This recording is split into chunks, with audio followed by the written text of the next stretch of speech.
Hi.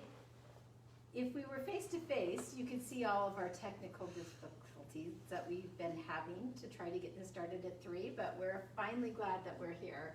And I do really want to thank my daughter, who has always been so gracious to film this, and also my staff members that are working behind the scenes to make sure that the PowerPoints are up, the videos are working, and everything is going to try to go smoothly today.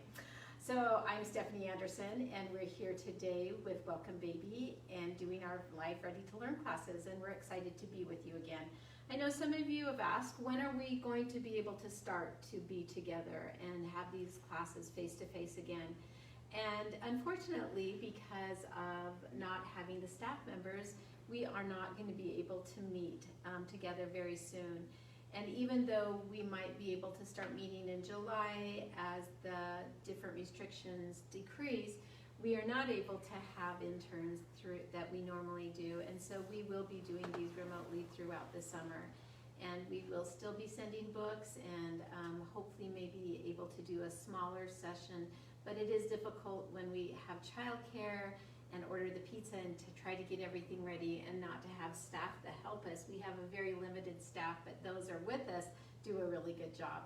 So we will continue to do these remotely until probably September or August when we get new interns. But still, please jump on. I know some of you have liked them remote, and those of you that live out of state, we know that even when we do start doing these face-to-face, we will have one a month that you can join us remotely.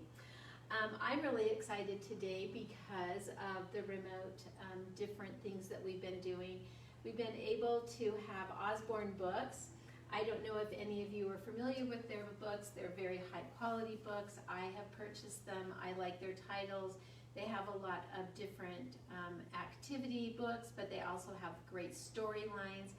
But one of their representatives in Springville, Utah, saw one of our Facebook Lives and asked us if we would be able to join with them and that they would actually be able to help us raise money for books. Now, if we do get books from Osborne, we will give them to you. We are not able to read all of their titles in one setting, but I can talk about some of the books as we get them. So you've received a link in today's instruction that you can go onto United Way's website and just donate money. And for the money that you donate, then Osborne will actually match that and will be able to buy Osborne books. Or if you prefer and you love Osborne books like I do, you can actually go onto a link and then you can buy a book. And when you buy a book, then Osborne will generously donate books to us. So you'll get a book and we'll get money to purchase books. And then those books that we get, we'll send to you. So we are really excited to have this opportunity. And of course, throughout the week, we'll be able to promote this. But you can promote this with your friends and your social media to let people know that they either can donate money or buy a book and then help us raise money to buy books. So thank you, Osborne Books, for that, and we're excited to be able to do that. Today we're going to talk about cognitive development and brain development and how children develop.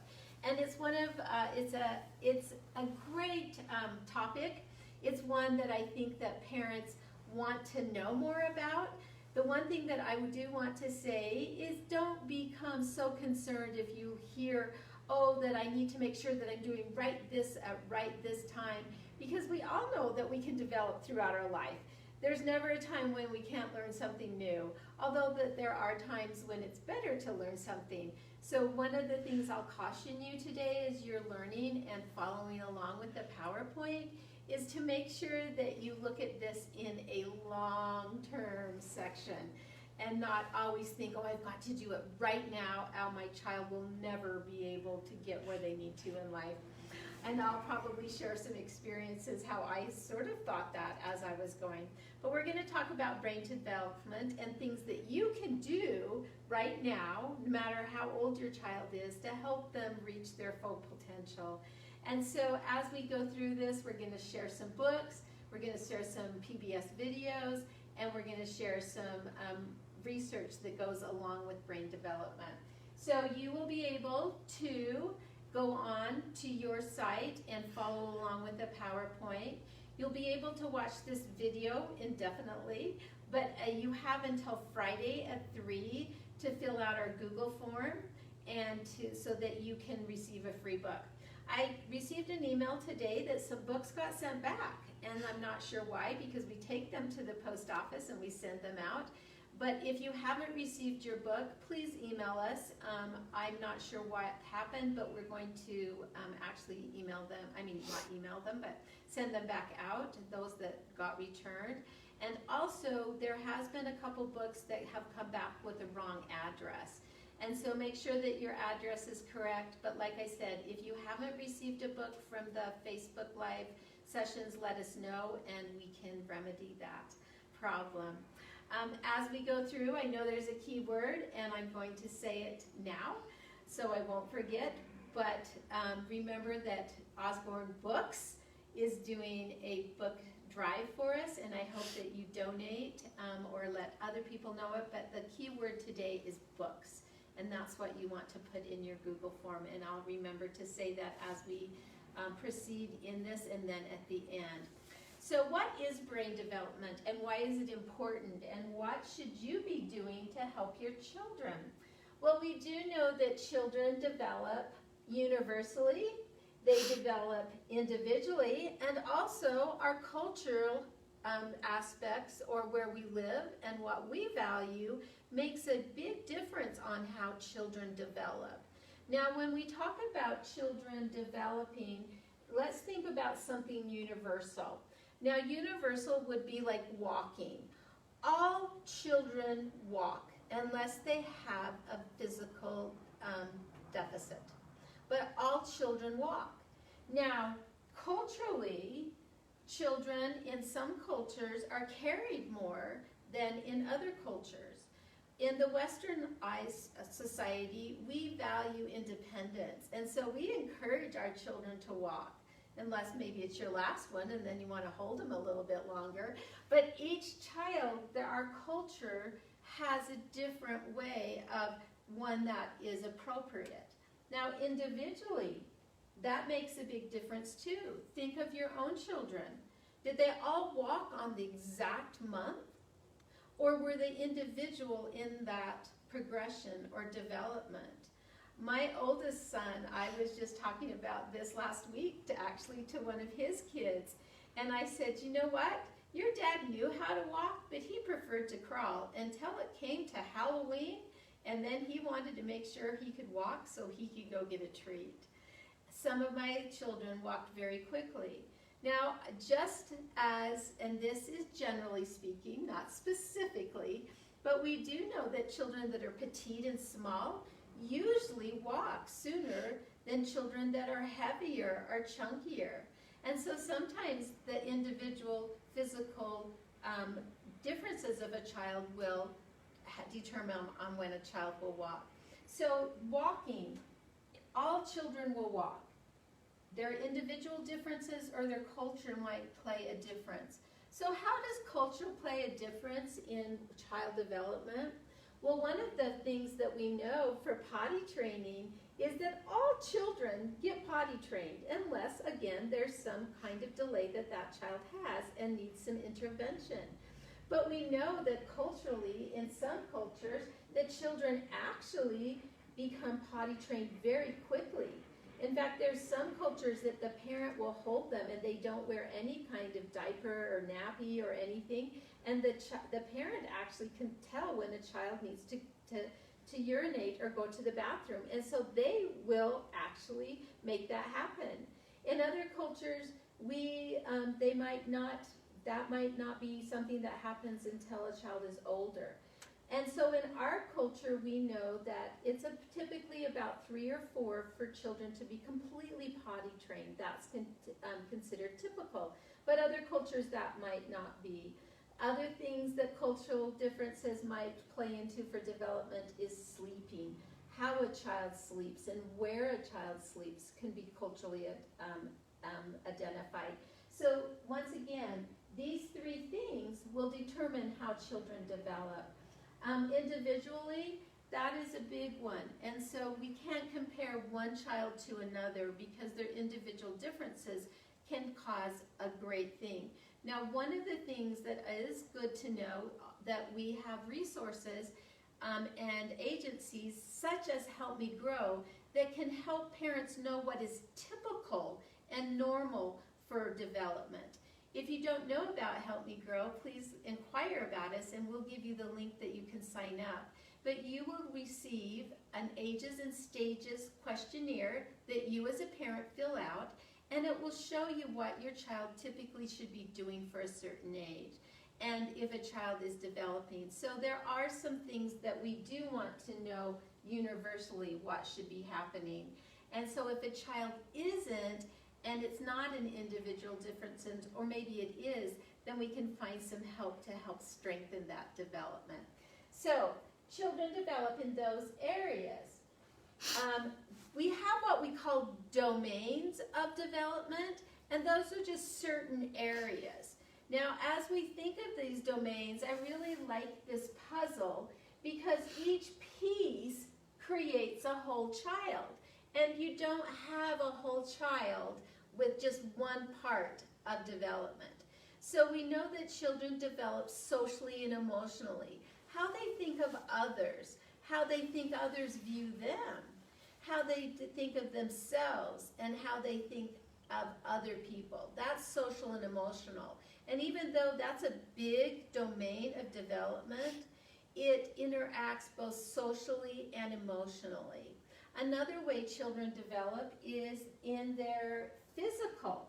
So gross motor skills are using your arms and your legs. And those are things that develop first, is running and walking and jumping.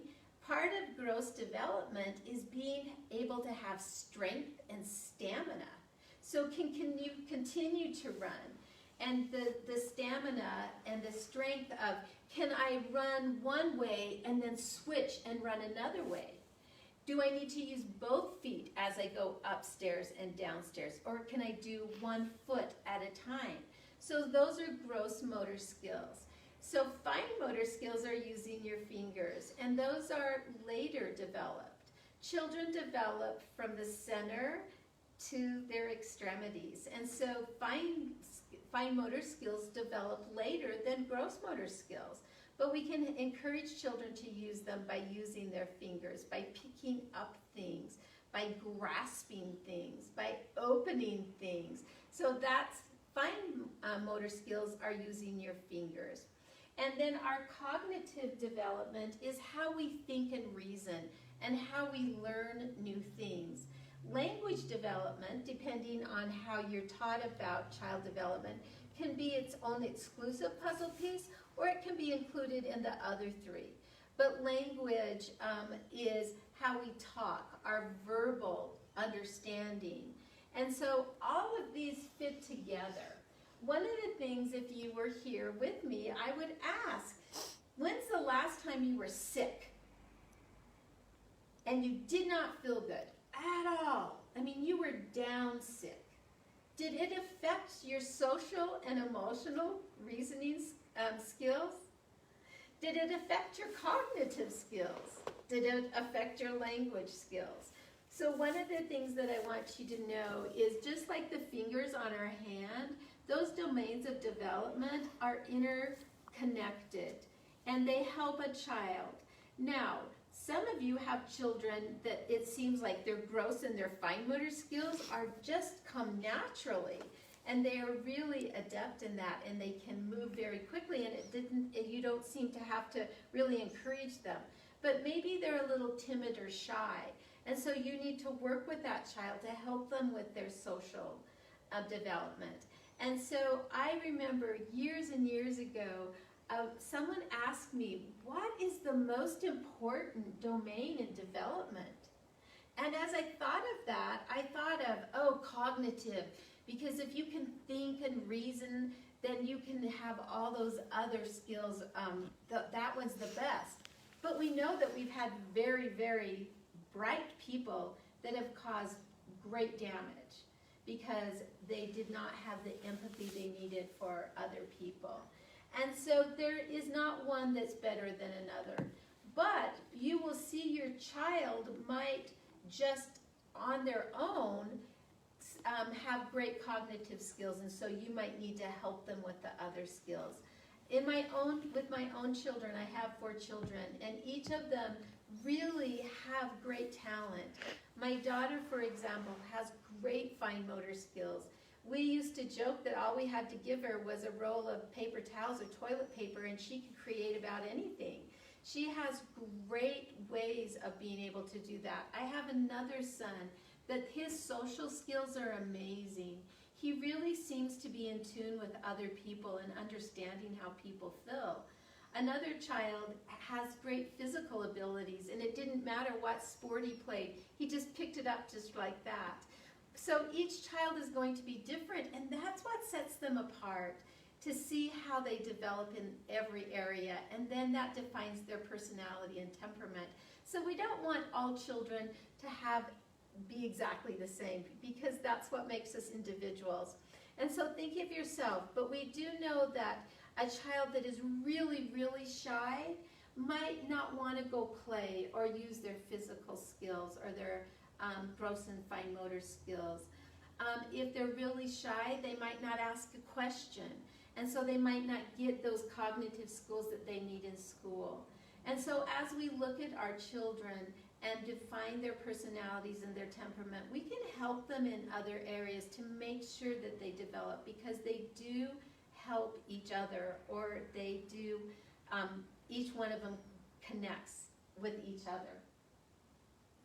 Another thing is how children have learned is what we call assimilation to accommodation. And this isn't either word you don't have to remember, but the way I remembered it is when we start to familiarize something, we're assimilating it.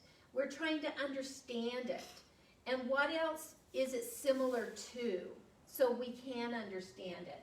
When we've accommodated something, we're comfortable with it, and we know it, and we can teach it to somebody else, or we can help them understanding it.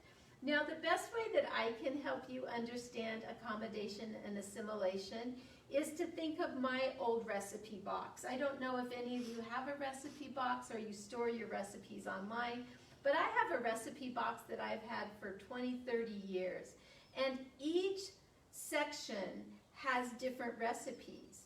Now, children, when they're starting to learn, their recipe box is pretty empty.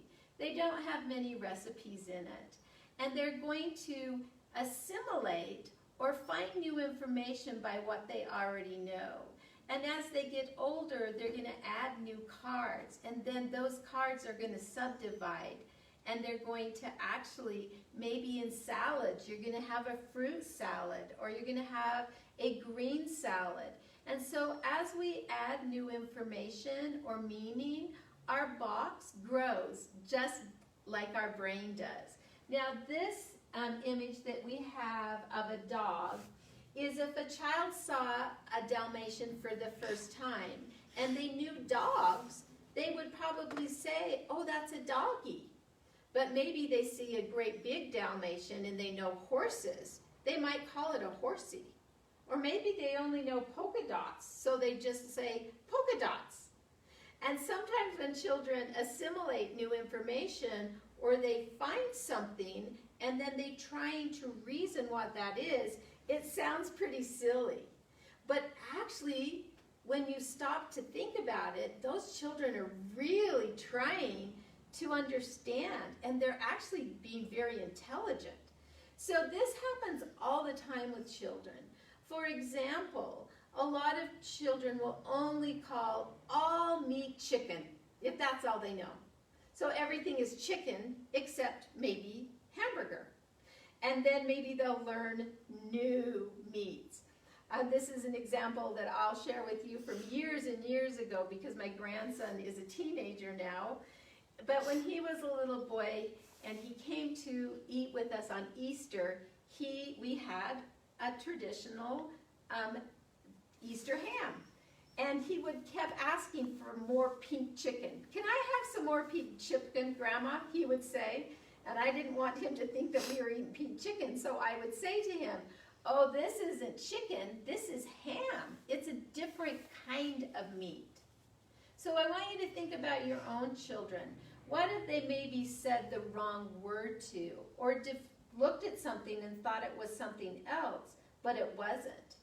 Another situation where children do this is they might look at someone and assume that all old people are grandma and grandpa. Hi grandma, hi grandpa.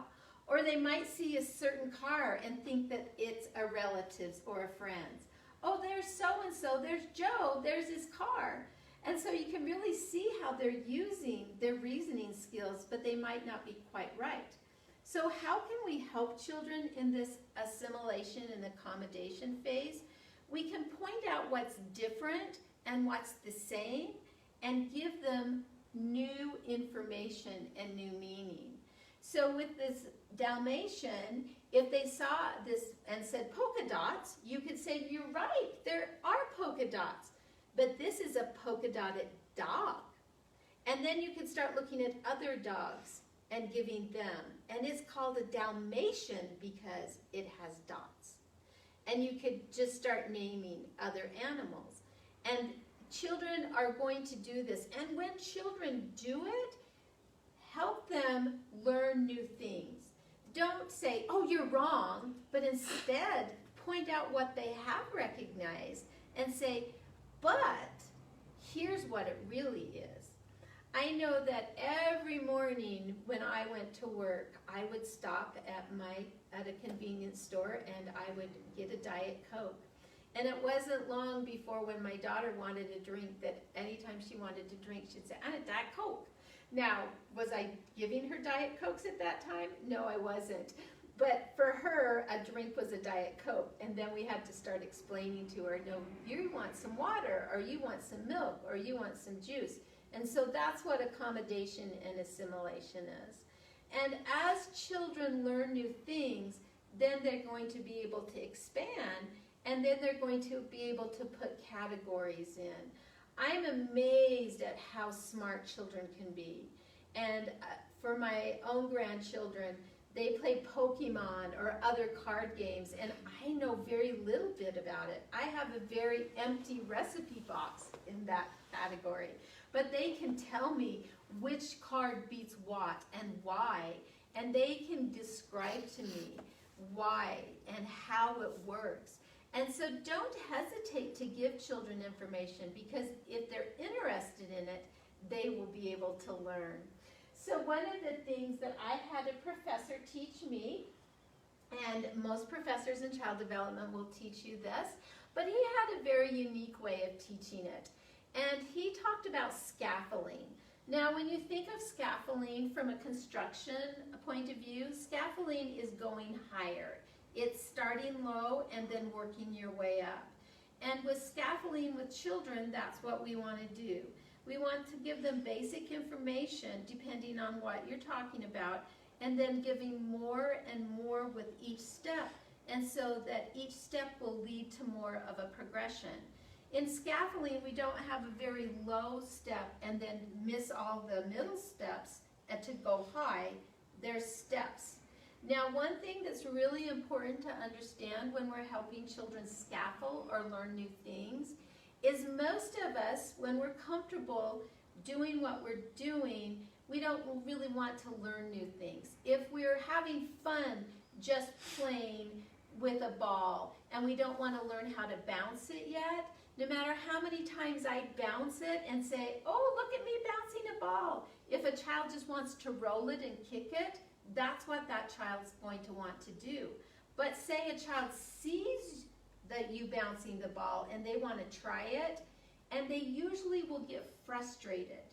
So frustration is like most of us, when we're trying to learn new things, we get frustrated. And that's a key opportunity of helping children learn.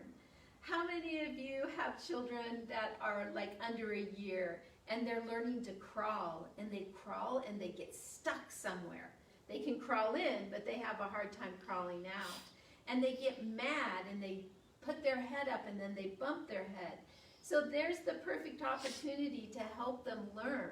So how do we scaffold? If all we do with the child is pick them up and take them out, that's not going to help them learn how to get out of a sticky situation or out of a stuck situation. But what we can do is give them verbal cues. We can say, oh, put your head down and scoot out backwards. A lot of times, the best way to learn is through a peer.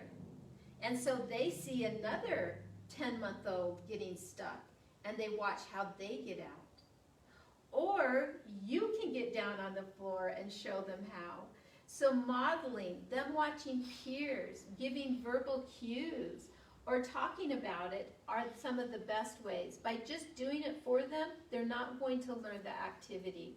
Now, in this slide here, you've got some Play-Doh, and it's got some questions.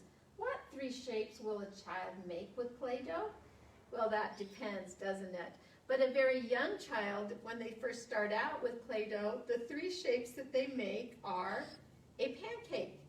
So you'll see children take the Play-Doh and they're going to pound it, and that's what I'm going to call the pancake or the tortilla. But a child will typically make that. And then as they're playing with it, then they're going to start to roll it. And so they'll roll it, and they'll make a ball. So that's another shape that a child typically makes. Or they'll roll it this way, and I've got too much Play-Doh, so I'm just going to take a little bit out. And they'll make a snake. So those are the 3 shapes that children typically start with when they're making Play-Doh. Is they'll make a pancake, a ball, or the snake. Now, as my cognitive development teacher taught this, he told us as a class, we're going to make zoo animals today with Play-Doh. Now, I went back to school when I had 3 children, and I heard that and I started to sweat a little bit because my Play-Doh making skills was very low. In fact, I could make maybe a nest or a bowl and maybe put some little circles in there and make some eggs in that nest. But that's about all I could do. In fact, I got very fearful when he said we were going to make zoo animals. And I'm thinking, I'm not going to be able to make zoo animals. But then he said, we're going to make zoo animals and we're going to use those 3 shapes that children make. Now he's teaching us a cognitive development skill of children with scaffolding. He wasn't teaching us a class about Play-Doh making, but scaffolding with children. So he said, when children get to a point where they're tired of making pancakes, circles or balls or snakes, then we can add a little bit more information. And the first thing he did is he said, we're going to make together as a class an elephant using 3 shapes. And the 3 shapes we're going to make are the ball, the snake, and the pancake. I almost forgot that 3rd one. So I'm going to do that right now. If you were here with me, we'd do it together. But he asked questions. And he said, what would the body look like? And of course, we all answered, it would be a ball. And my Play-Doh is sort of falling apart. So we all made our ball. And then he said, what would the head be? And most of us, either in our mind or out loud, said another ball. And then he asked the question, would it be bigger, smaller, or the same size? And we answered smaller. I'm going to not make all of this today. And I'm going to step up here so you can see it a little better, if that helps. Now, does that look like an elephant? I don't think so. Sort of looks like a sad snowman. Now, the next thing he said is, what about a trunk? So our trunk is going to be a snake.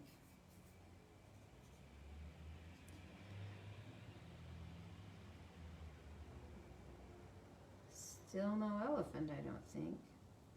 And what about the ears? Well, I'm not going to make Dumbo today. I'll just make a regular. So I'm going to do right here. And I have to tell you, this is about as good as my elephant when I was taking this class. But I had to say, all of a sudden, I was getting a little excited. Now, what about the tail? In every object or every item on this elephant, my teacher would say, what would it be? It would be a snake. It would be a tiny snake, like this snake. And then the legs would be snakes, but they would be short and fat. Now there's an elephant. It's not as creative as the one that you've got on your PowerPoint, but you can see that I was able to make an elephant just with those three shapes. And years and years ago, as I thought to myself, I can't make a zoo animal. I could make a zoo animal, but I needed help from someone that knew how. He took us step by step, and we did it together. And he asked questions so that we could scaffold or make our way up. Now, the next thing that he did was he had us break up in groups of 3. And we did a different animal. And we were each given a different animal to make. But as a group of 3, we worked together to make that animal. And we were able to talk about, would it be a snake, a pancake, or a ball? And then the third thing that he did was he had us do it ourselves. Now, when I first started that activity, I thought, I can't do this. By the end, I could. I made a monkey, and I was really proud of my monkey. And so that's how we scaffold children. We help them. We just don't throw them in and say, okay, you're going to learn how to do this. We give them information. Then we break it down. Then we give them peer mentoring. And then we allow them to do it on their own. And just like myself, when we're learning new things, even adults, we do need that peer mentoring. Think of things that you've learned. I learned quilting later on in my life, and I took a class. And I remember my teacher that was very skilled said, the best learning you'll do is you'll do it together here as a group, and then you're going to go home and you're going to do it again. And that's true. But several times while I was doing it on my own, I had to call somebody that could help me. And a lot of times that was my daughter-in-law that was a very skilled and still is a very skilled quilter. And she was able to give me some hints, sometimes on the phone, but sometimes I'd have to take it to her. And then she would have to say, oh, your seam's too big, or you didn't iron this good enough, and give me those cues. Even though she wasn't doing it for me, she could give me her wisdom. And so that's how children scaffold. If you have some Play-Doh at home, make some animals, take a picture of it, show us what you made with just the pancake, the snake, and the ball. I want to tell you something that's very important that my teacher, when he was, my professor told me that day, is he said, you could, if a child does not want to do this or is not interested, you're not going to help them scaffold. Children need to be ready. And I remember being so excited with my new skill that I took it home and wanted to share it with my children. And they weren't interested in making zoo animals. They didn't want to. But I was able to convince them to make other things. So remember, just because you want them to learn it, they might not be interested. So as you work with your children in all areas, whether it's cognitive, whether it's social and emotional, whether it's physical or the language development, make sure that you're giving them the scaffolding. In language development, if they say something wrong, like I hopped it, don't say you're wrong. Say, oh, you hopped? Or I brushed my teeth. Just say it correctly. And that's the best way with a lot of things, is just to give them that scaffolding. Isn't that interesting? And that's how we learn throughout our whole lives. Again, see what kind of things that you can make and with your Play-Doh, if you have some at home. The next thing that we're going to talk about in this workshop is pretty heavy in information. So we will move to books and some slides, I promise, some clips, is a brain cell.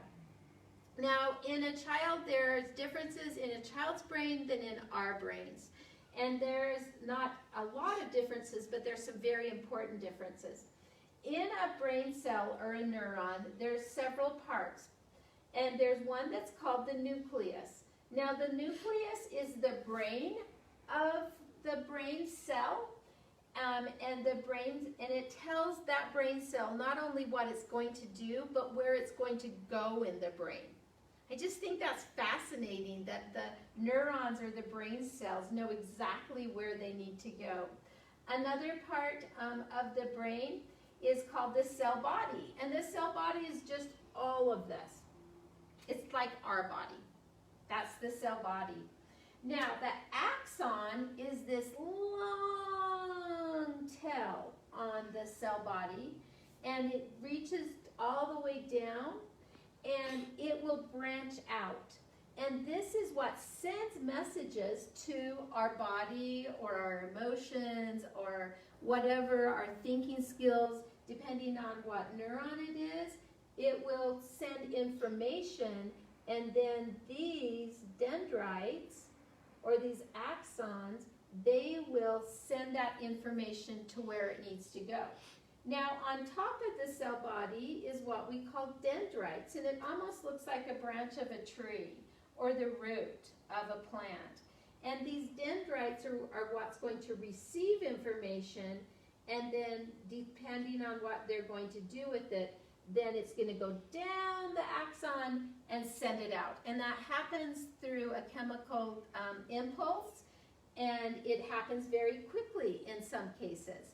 Now, there's the reason why we're talking about this is there's one part of the neuron that I want you as a parent to remember, and that's called this myelin sheath. Myelinization is a fatty acid that covers the axon, and it creates as an insulator. And it starts at birth and it continues as the brain develops. And the myelin sheath is an insulator, just like on the plastic or the plastic covering on an electrical cord. It makes sure that this transmission goes where it's supposed to. When you think of an electrical cord, if it didn't have that protection, the electricity or where it needs to go would shoot off. And it wouldn't be able to light something if it was for a lamp. It wouldn't have enough energy to make sure that that circuit got carried to where it needed to be. And that's exactly like what the myelin sheath does. Now, myelinization starts out at birth.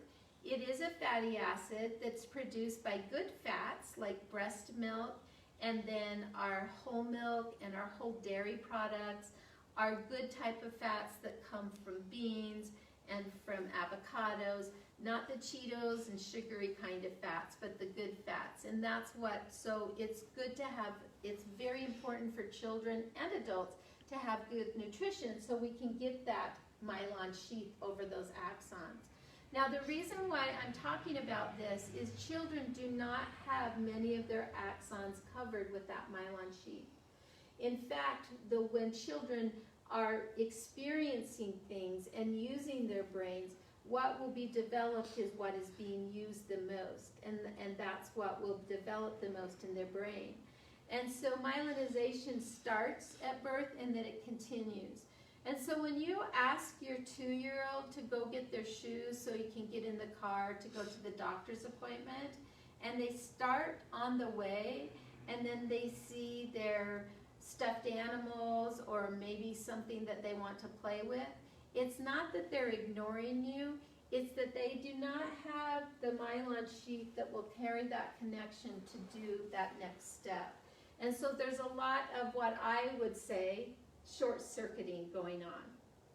So don't highly criticize your children when they don't have a lot of ability to stick with something.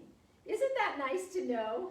Isn't it nice to know that it's because of their brain development that they're not able to stay on task? I had a biology teacher say that we're lucky that children get to 12 because of their ability with their brain not to be able to go from one thing to another. Now, how does the myelinization happen? By practice and repetition. So the more that you can work with your child to do that. And by the way, our brain starts to develop down here and then it completely finishes up here.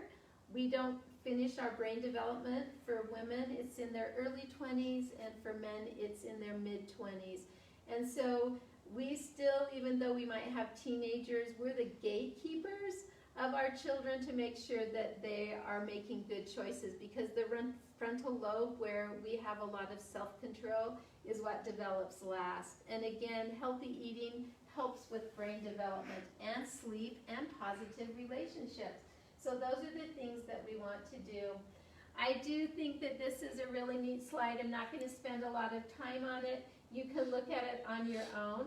But this is a 3-week-old fetus, a 7-week, an 11-week, and what a child's brain looks like at birth.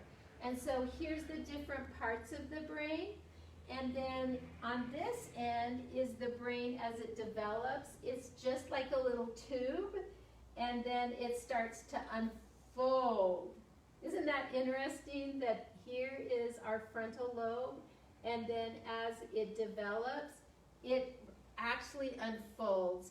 And parts of the brain are covered once it completely develops, and we can't even see it to protect it, but it's still there. So what we do know about our brain development, and once again, this is something that you can do a little research on your own, is that those axons, or those neurons, when we, here's the different, you can see the different neurons in a child, and look how many there are at 6 months and 2 years. It's almost like there's too many, and there are. We don't need all of those. And so what we do is we have the synapses pruning, or those neurons get pruned. And how they get pruned is by use. And so if we're not using certain neurons, like how to use a rotary phone, then we don't need that anymore. And so a child will lose that. And so the pruning might look bad, but it's really good. It's just those of you that are gardeners know that pruning is good to create good, healthy fruit. And so that's what is happening in your child's brain. So what's important to a child during this age is what they're going to learn. Now, I do want to mention really quickly here, when I first started studying child development was several decades ago, and I was taught that the first 5 years is when most of the brain development happens. And it's so critical during those first 5 years that all these different areas of cognitive and language and everything happens. And I remember I went to my car, because I had children that were 14 and 11 and 5 still at home. And I got in my car and I'm like, I messed up. I didn't do all these things that I should have done the first 5 years. And I felt like a failure as a mom. But as we've been able to advance in the last 20 decades, not 20 decades, but the decades, is we know that there's critical times in brain development and sensitive times. But we can always learn something new. We can all learn something new. It might be more difficult and it might take longer, but we can do it. But I just want to mention that there's 3 areas that are critical, that we now know are critical in the first 3 years. And I think it will surprise you and make you feel really good what those are. The first one is eyesight and hearing. And that's why your doctor, or a lot of on the milestones, they're going to be checking that your child is being able to see and hear. Because as a child grows, if we don't catch that early enough, it's more difficult to correct problems. Another one is language development. And that's why when I teach these classes, or you go to other classes, that they're always talking about language development. because that's a critical time in child development, is the first 3 years for language development. But it is also the time when we see the most delays. And so if your child has a language delay, don't fear, because we have a lot of great resources and agencies that can help with language delays. And you can help your child catch up or get to where they need to be. So we want to make sure that children are speaking. We want to make sure that they're seeing and hearing. And then the last one, which has the foundation for their life, is their bonding and attachment. Love your children. Care about them. Let them know that they can trust you. Isn't that amazing that those 3 things are critical? Sight and hearing, language development, and attachment and bonding. And they're easy to do. If you need help with those, please call 211, and our Help Me Grow team can help you in any of those areas. Once again, if your child misses that critical time, can they still develop healthy? Yes, but they probably will need some help along the way. And so a parent that cares about their child will call someone to get their help. I just want to show this last slide. And this one makes me feel better, because when I first started studying child development, I really felt like that my children had missed a lot of opportunities. But we now know that the development of the executive function starts at birth. And that's our frontal lobe. How we think, how we reason, what our values are, how we think and feel about people. But that's the area of the brain that develops right here in this frontal cortex, and that's the last area of brain development. And it also is a slow, gradual process that not until we get into our 80s does it start to decline. There's going to be some growth. Look at the growth that happens in ages 5 and 6. But it doesn't mean that it's over or it's stopping to grow.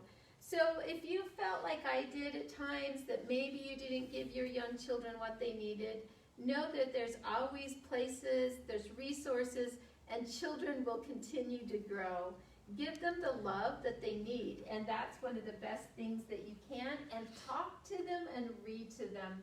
This one again, the brain's ability to change, and then the amount of effort. The older we get, there is more effort, but it doesn't mean that we can't change if we want to.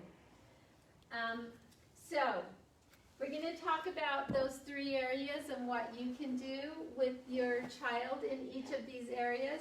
This first video that you're going to watch or view on your own is a very old Sesame Street. Probably if you were a child, you watched one of these things doesn't belong. 3 of these things, I can't remember the song, but I will in a couple seconds. But I bet a lot of you grew up with it. So we're going to watch this sorting activity with Cookie Monster. Hi, hey, do you want to play a game now? Okay, here, I help. One of these things is not like the other things. One of these things just doesn't belong. Can you guess which thing is not like the other thing? Before I finish my song. Now look closely. Now something here, one of these things does not belong. I'll give you a hint. It has to do with how many cookies are on each plate. Okay? You ready? No? Okay, keep looking. I look too. This is hard even for a monster. Keep looking. Oh, did you guess? Oh, yeah? Did you guess which thing is not like the other things? Did you guess with all your might? If you guessed that this thing is not like the other things, you know what? You know what? You're right. Oh, you're absolutely right. You're so smart.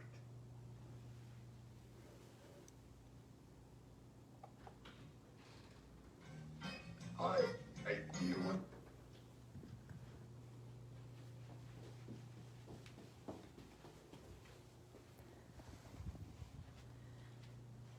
Do you guys remember those Now, Cookie Monster, of course, if you kept watching it, he would eat up all those cookies and there would be none left. That's how I am. And so this is a cognitive reasoning skill.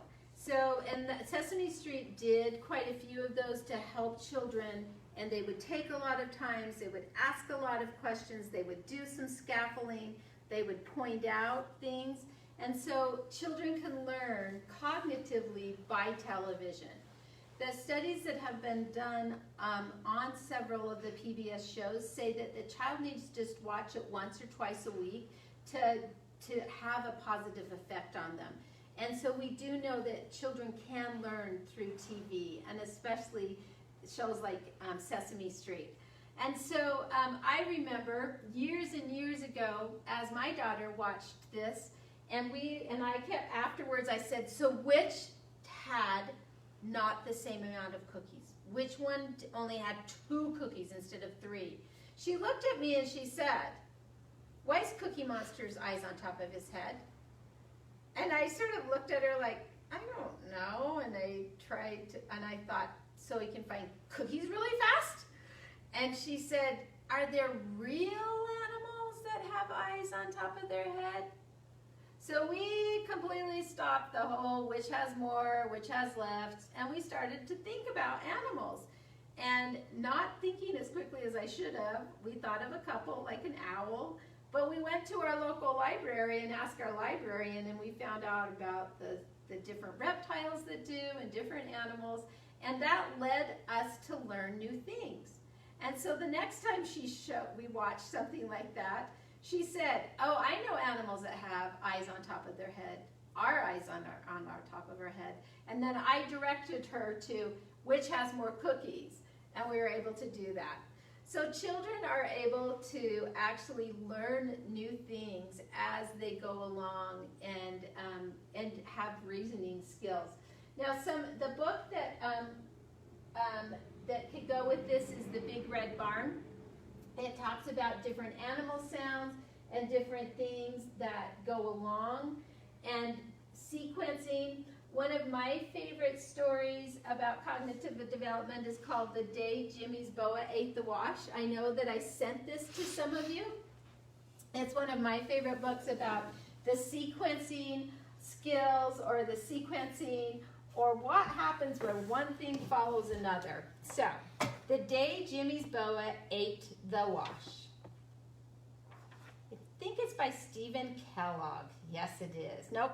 Trina Hakes Noble, and pictures by Stephen Kellogg. How was your class trip to the farm? Oh, boring, kind of dull. Until the cow started crying. A cow crying? Yes. Yeah, you see a haystack fell on her. But a haystack doesn't just fall over. It does if a farmer crashes into it with his tractor. Oh, come on. A farmer wouldn't do that. He would if he were too busy yelling at the pigs to get off our school bus. What were the pigs doing on the bus? Eating our lunches. Why were they eating your lunches? Because we threw their corn at each other and they didn't have anything else to eat. Well, that makes sense, but why were you throwing corn? Because we ran out of eggs. Out of eggs? Why were you throwing eggs?